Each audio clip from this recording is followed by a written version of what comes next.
Hi ನನ್ನ ಪ್ರೀತಿಯ ಸ್ನೇಹಿತರೆ, ಹೇಗಿದ್ದೀರಾ? ಇವತ್ತು ಕ್ಯಾರೆಟಿಂದ ಪಾಯಸ ಮಾಡೋದು ಹೇಗೆ ಅಂತ ನೋಡೋಣ ಬನ್ನಿ. ತುಂಬ ಈಸಿಯಾಗಿ ಹೇಳ್ಕೊಡ್ತಾ ಇದ್ದೀನಿ. ಮೊದಲಿಗೆ ಒಂದು 10 ಗೋಡಂಬಿ 10 ಬಾದಾಮಿ ತೊಗೊಂಡಿದ್ದೀನಿ. ಅದು ನೀರು ಹಾಕ್ಬಿಟ್ಟು ಸ್ವಲ್ಪ ನೆನೆಸ್ಕೊತಾ ಇದ್ದೀನಿ. ಈಗ ಒಂದು ಕುಕ್ಕರಲ್ಲಿ ನಾನು ಕ್ಯಾರೆಟ್ ಸಿಪ್ಪೆ ಎಲ್ಲ ತೆಗೆದುಬಿಟ್ಟು ಈ ಥರ ಕಟ್ ಮಾಡ್ಕೊಂಡಿದ್ದೆ ಚಿಕ್ಕ ಚಿಕ್ಕದಾಗಿ. ಅದನ್ನು ಹಾಕ್ಕೋತಾ ಇದ್ದೀನಿ. ಮತ್ತು ಬಾದಾಮ್ ಹಾಕ್ಕೋತಾ ಇದ್ದೀನಿ. ಮತ್ತು ಗೋಡಂಬಿ ಕೂಡ ಹಾಕ್ಕೋತಾ ಇದ್ದೀನಿ. ಅದೊಂದು 5 ನಿಮಿಷ ನೆನೆಸಿಟ್ಟಿದೆ.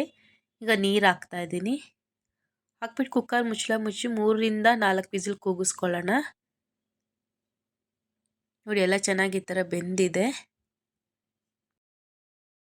ಈಗ ತಣ್ಣಕ್ಕಾದ್ಮೇಲೆ ಮಿಕ್ಸಿ ಜಾರ್ಗೆ ಹಾಕ್ಕೊಳ್ಳೋಣ. 1 ಕಪ್ ಅಷ್ಟು ನಾನಿಲ್ಲಿ ಸಕ್ಕರೆ ಹಾಕ್ಕೋತಾ ಇದ್ದೀನಿ. ಹಾಕ್ಬಿಟ್ಟು ರುಬ್ಕೊಳ್ಳೋಣ. ಈಗ ನೀರೇನು ಹಾಕಿಲ್ಲ. ನೋಡಿ ಈ ಥರ ಪೇಸ್ಟ್ ಆಗಿದೆ. ಈ ಥರ ಇಷ್ಟು ಪೇಸ್ಟ್ ಮಾಡಿಕೊಂಡ್ರೆ ಸಾಕು. ಈಗ ಒಂದು ಪಾತ್ರೆಯಲ್ಲಿ ನಾನು 1 ಲೋಟ ಅಷ್ಟು ಹಾಲು ಹಾಕ್ಕೋತಾ ಇದ್ದೀನಿ. ನಾನು ಕಾಯಿಸಿರೋ 1 ಲೋಟ ಹಾಲು ತೊಗೊಂಡಿದ್ದೀನಿ.